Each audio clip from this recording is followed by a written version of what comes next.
Saudara-saudari, kisah tentang Yesus yang mengusir roh jahat dari dua orang Gadara dan kisah tentang Hagar dan Ismail yang diusir dari rumah Abraham mengajak kita untuk merenungkan tentang siapa yang dianggap tidak layak dan siapa yang ditolak dan siapa sebenarnya yang dilihat dan dikunjungi oleh Allah.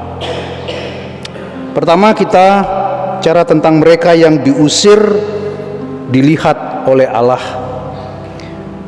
Hagar dan Ismail, perempuan budak dan anak dari hubungan cadangan, diusir ke padang gurun.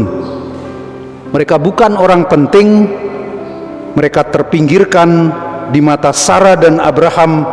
Keberadaan mereka mengancam, mengganggu warisan dan kenyamanan keluarga inti. Maka mereka diusir. Demikian pula dua orang yang kerasukan di Gadara tinggal di pekuburan, tempat yang najis, jauh dari masyarakat.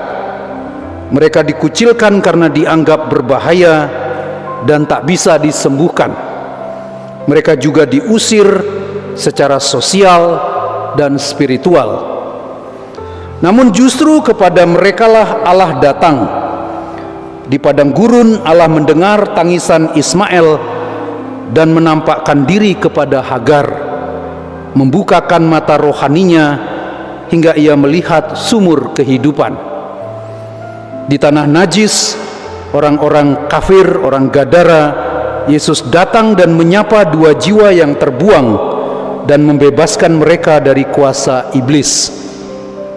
Allah berpihak pada yang diusir, yang ditolak manusia justru menjadi tempat berdiamnya kemurahan Tuhan.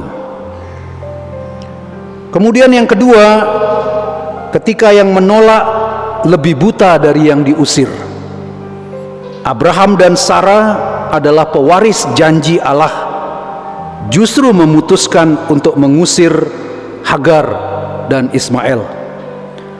Warga kota Gadara yang normal dan teratur pada bagian Injil justru menolak Yesus. Mereka lebih bahagia dengan babi-babi mereka daripada dengan Yesus. Maka dikatakan mereka mendesak supaya Yesus meninggalkan daerah mereka.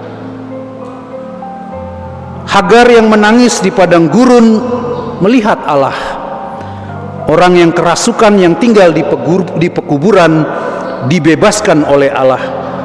Keduanya menunjukkan pola yang menantang kita, yang beragama, yang waras, yang mapan, bisa lebih sulit melihat dan menerima Allah yang datang dibanding mereka yang remuk di luar dan tak punya apa-apa.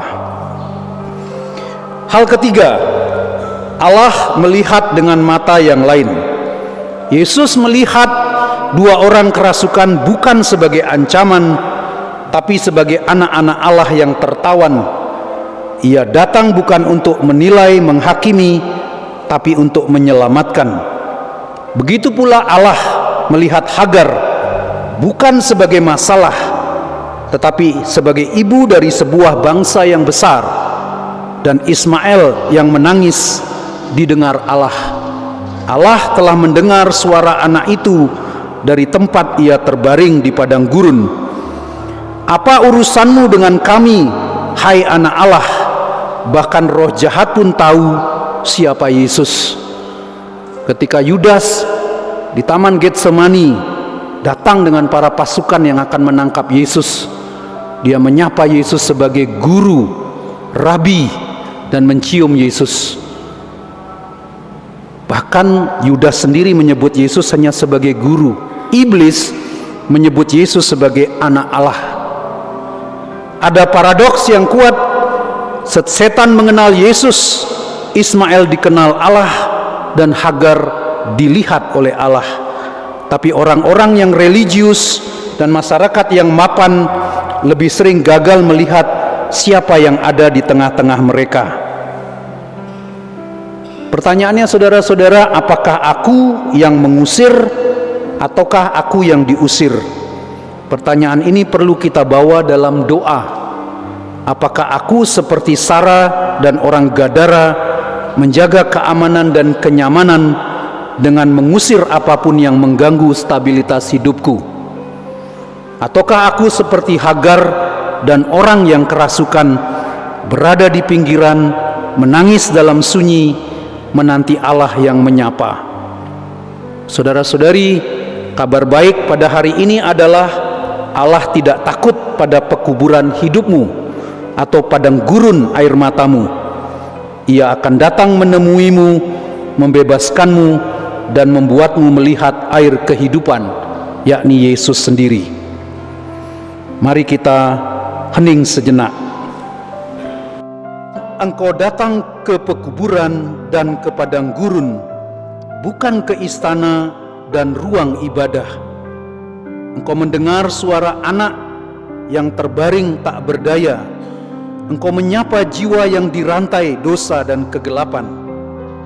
Kami datang kepadamu bukan sebagai yang kuat, tetapi sebagai yang kadang diusir oleh harapan kami sendiri, dikucilkan oleh dosa-dosa kami sendiri, dan disingkirkan oleh sistem dunia ini. Tuhan, lihatlah kami seperti Engkau melihat Ismail. Datanglah pada kami seperti Engkau datang ke Gadara. Jangan lewatkan kami meski kami belum sanggup menyambutmu dengan sempurna.